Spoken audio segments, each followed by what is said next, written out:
Now, as I promised, we'll talk now more about David Bowie and his influence. Let's bring in Jack Stephen. He is director of Fortune Music. It's actually Fortress Music. Fortress Music. Yes. Do beg your pardon, Jack. Mind. Fortress Music, and worked as in the music industry as an executive in the Bowie era, and also Bowie's fashion sense we're going to talk about as well. It's influenced the era.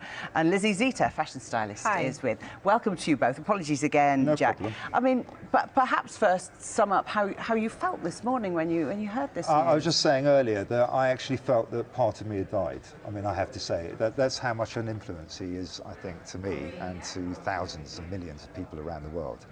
And strangely, I'm surprised. I sort of lived through John Lennon's death, Elvis's death, and sadly, this one's affected me more than any other. I mean, it's a very strange thing because I think with him, he was probably the first complete artist where he was involved in every single area of his career, whether it's photography, fashion, whether it was film, whether it was poetry, whether it was live work where he was very theatrical. I mean, his vocal influence, a lot of people don't know this, came from Anthony Newley, who of course was a musical artist. So I find it very, very sad today. People today talking about how he reinvented himself, how he went with the times, but he led the times in so many aspects through the 70s, 80s, 90s. He wasn't frightened of change, and so to him every album was a different persona, and so he loved doing that. So at one point he had Ziggy Stardust, next point he had Ella Insane. And he wasn't frightened of plagiarism either. I mean, he used, for example, the Hunky Dory photograph on the album was actually based on Marlene Dietrich, and so he wasn't frightened the way he did, where he used his influence from. I mean, he was hugely influential with me because I was A&R at RCA when he was sort of to the tail end of that. And I signed a band there called the Eurythmics, which I was having terrible problems with. I mean, really, well, nobody liked them at the label. I mean, promotion didn't like them, press didn't like them. I mean, nobody did. My boss didn't really like them. He kept telling me that they were weird.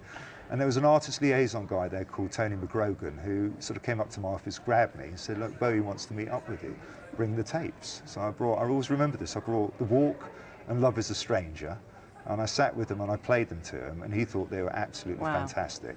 And then, and then I mean, his words to me were very much, if you believe in it, fight for it. Because I have. I mean, that's what he said to me.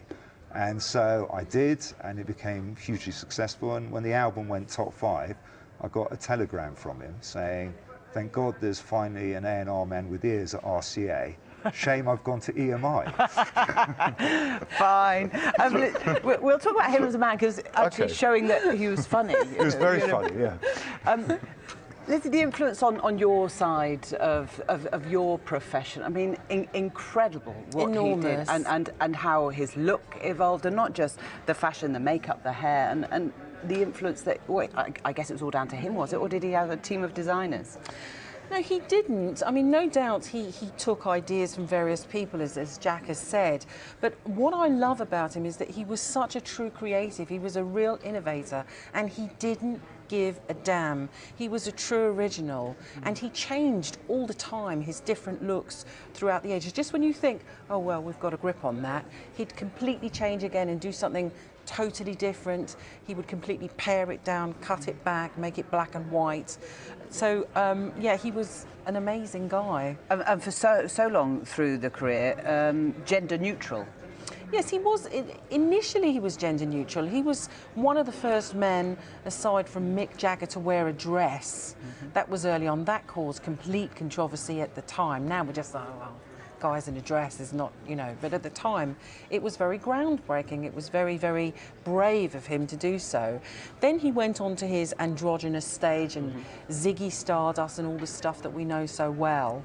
And after that, he decided that he was going to pare things down and go for, very simple looks, black trousers, white shirt, very, very simple, all the time changing. Just when you think that you had him, he'd move in a completely different direction. Jack, do you think he was a happy man? You've clearly shown us that he was a funny man, or could be funny. The times that I met him, yes. I mean, what was there not to be happy? I mean, The pressure? Well, the pressure maybe, but I mean, he was able to express himself in a way that most artists can't. One of the most beautiful wives in the world. I mean, it's just sort of, I mean, what do you know? What's not to like? What's not to like? And also, he had such a grasp on technology, even when he got ill. I mean, I heard that he was having heart trouble and stuff.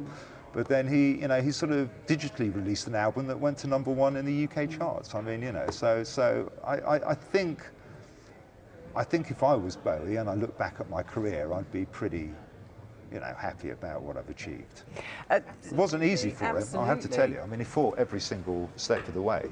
I mean, I know the American side was really hard because he was furious that none of his records really broke big in America. And so he really got sort of annoyed and actually just packed up, went to America, and then did the Diamond Dogs tour where he booked 3 theatres. I mean, I think one in Philadelphia, Radio City, and I think the other one was I think it was the Universal tour. I can't remember. It was the Universal thing. And he booked them himself, filmed it, and he said, right, I'm breaking America alone. I don't care about you, RCA, and I mean, some guts. interestingly, even if in your youth or even now anyone wasn't into Bowie, today will show you that the people that you were into or are into have been terribly influenced by what he did. I mean, he had such an impact on so many layers of the music industry. Yeah, no, absolutely. But also, you see, he was a great spotter of talent. I mean, he was the first person to, from the UK as a European artist who sort of got into the whole Velvet Underground scene. I mean, he loved all of that. Iggy Pop and the Stooges. He's the first person to experiment with sort of dark computer sounds in terms of his, albums like Low and Lodger, which he did in Berlin with Tony Visconti and Brian Eno. Let's Dance. I mean, that was a complete surprise. Working with Nile Rodgers. I mean, it was almost a disco record. I mean, it's phenomenal. Even Tin Man, which wasn't very popular, but I always kind of liked it because it was like him going, I like white trash rock, and I'm going to play it, and that's it. I was going to swear then. God. Behave. But he was also great at spotting fashion talent. He picked up on a young designer called Yamamoto, who then went on to design those really outlandish costumes for stage, very theatrical, very strong. And he also later picked up on Alexander McQueen, who designed him a frock coat. This was before Alexander McQueen was really huge. And he designed this frock coat for him, complete with cigarette burns everywhere, that was incredibly iconic. So I think he was a highly intelligent, erudite man, and he was a visionary who could pick up all these influences before they started hitting the mainstream, and he was always true to himself. And all of those things live on in the exhibition that yes, there is of of his clothes, which is now touring the world. And has been hugely successful. Do you have a favourite look, a favourite time of David Bowie? Oh, that's so hard. I mean, I really quite fancied him when he was doing the soul boy look, and it was all suits and slick back dark hair. He looked gorgeous then, but it's got to be Ziggy Stardust. Yeah. That's the most iconic, with a really outlandish makeup. And every time a woman applies a glittery eyeshadow, every time the influence is right there, that's David Bowie. Yeah, and this is really hard. Maybe you can't answer it, but do you have a favourite song? It's impossible. We're talking earlier. The one song that I was probably the most impressed with, which was really obscure, was that he went live on a Bing Crosby show in America and did Little Drummer Boy. Yes. And to this day, I mean, the courage of the man to do that, because Bing Crosby is regarded as one of the most purest singers in the world. And I think just for the fact that he had the courage to do that, I think that's one of my favourite tunes of his. Will he be looked back on as the proper rock and roll star? I mean, did he live the rock and roll lifestyle? Yeah, he did in his early days, absolutely. In his early days. But I mean, but he is the man that developed modern day music, the approach to modern day music, where you have to really understand every facet of media. I mean, he was very much like that. And, but he was a very funny man. He used to make me laugh. And we're all of a certain age, but you believe that things that he pioneered live on today, that actually his influence is still there. They definitely do. In the cab coming down, I was thinking, OK, influences of David Bowie, flat caps, V-neck play suits, bright socks, very outlandish prints. suits for men. You see them on the high street all the time in pastel colours. He was a pioneer of all of this at a time when they were outrageous, when men's fashion was like, well, you might as well look at paint drying, it was so boring. So yeah, he was a one-off. And very contemplative as well. He went off to Berlin for quite a while to sort of go inward, to read poetry. He got involved with the art scene there, and he completely changed his look. And he went from very flamboyant to really low-key. Just finally then, Jack, Black Star. I mean, Right. do you see it how people are seeing it today, that this is his goodbye, that this was all pre-planned? I think it is his goodbye, but I don't think he'll ever be forgotten.